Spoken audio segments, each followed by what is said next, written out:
Bienvenue sur la chaîne de DSD Rénov, spécialiste de la façade ancienne.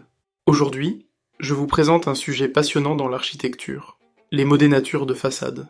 Ces éléments discrets et décoratifs peuvent avoir différents rôles, que je vous présente en détail dans cette vidéo. Commençons par définir notre sujet.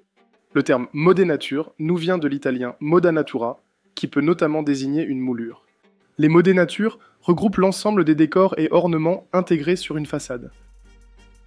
Très présentes sur les belles demeures anciennes, les modénatures de façade peuvent avoir plusieurs rôles. En premier lieu, les modénatures participent à protéger les ouvertures du ruissellement des eaux de pluie. Leur relief redirige ces dernières vers les zones les moins sensibles de la façade. Ensuite, ces décors participent à structurer la façade, en mettant en valeur certains de ces éléments, comme les fenêtres, les balcons ou encore les portails. Les modénatures mettent en valeur un immeuble et lui donnent du cachet, du volume et du caractère. Enfin, les modénatures adoptent un vrai rôle patrimonial, en permettant de conserver et de respecter l'architecture et l'histoire d'un immeuble ancien. Il existe de nombreux types de modénatures, chacune jouant un rôle bien précis dans la composition d'une façade. Certaines apportent du relief, d'autres servent à protéger les ouvertures, ou encore à structurer et à harmoniser une façade. Laissez-moi vous présenter les principales modénatures que l'on peut retrouver sur les belles façades anciennes. Commençons par la corniche, à savoir la modénature la plus haute d'une façade. Cet élément décoratif couronne le haut du mur et sert de séparation entre façade et toiture. La corniche est généralement située en saillie, ce qui permet de protéger les enduits des intempéries. La corniche peut également parfois servir de support aux chéneaux. L'autre modénature horizontale et incontournable est le bandeau de façade. Ce dernier forme une ligne horizontale, également en saillie, et très souvent situé entre deux étages. Le bandeau permet de structurer la façade et peut marquer la séparation entre deux matériaux ou deux niveaux. Il évite également le ruissellement des eaux de pluie sur les enduits et participe donc à l'étanchéité du mur. Une autre modénature très facile à identifier est la chaîne d'angle. Positionnée sur les coins de la façade, cette modénature renforce visuellement les angles et donne de la prestance au bâtiment. Elle est souvent composée de reliefs ou matériaux différents du reste de la façade.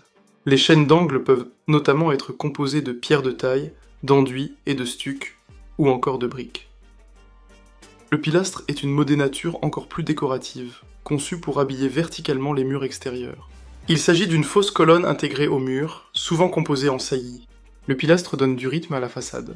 Sur les belles demeures, le pilastre est généralement composé d'une base décorée, d'un fût et d'un chapiteau, qui apportent beaucoup de relief à la façade. Intéressons-nous à présent aux modénatures situées autour des menuiseries, à commencer par le fronton. Le fronton est un élément architectural en forme de triangle ou d'arc, et placé au-dessus des fenêtres ou des portes. Cet élément de protection apporte beaucoup de relief et d'élégance sur une façade. On le voit souvent sur des bâtiments de prestige, notamment les immeubles haussmanniens et les maisons de maîtres. Encore plus fréquent, l'encadrement de fenêtres est une modénature un peu moins formelle que le fronton. Il met en valeur la menuiserie et peut inclure des moulures, de la mosaïque, des lignes droites ou même des ornements sculptés. Comme son nom l'indique, il permet d'encadrer la fenêtre et de lui donner plus de présence sur la façade. Il est parfois conçu en saillie afin d'éloigner les intempéries des fenêtres. Parmi les modénatures de façade, on peut également citer le corbeau. Souvent placé sous un balcon ou une corniche, le corbeau dépasse du mur pour mieux supporter un poids, par exemple celui d'une poutre ou d'un balcon. S'il était généralement structurel dans l'architecture ancienne, on l'utilise parfois de manière purement décorative, comme c'est le cas pour la chaîne d'angle. Pour finir, évoquons les modénatures des soubassements. Le soubassement est la partie basse de la façade.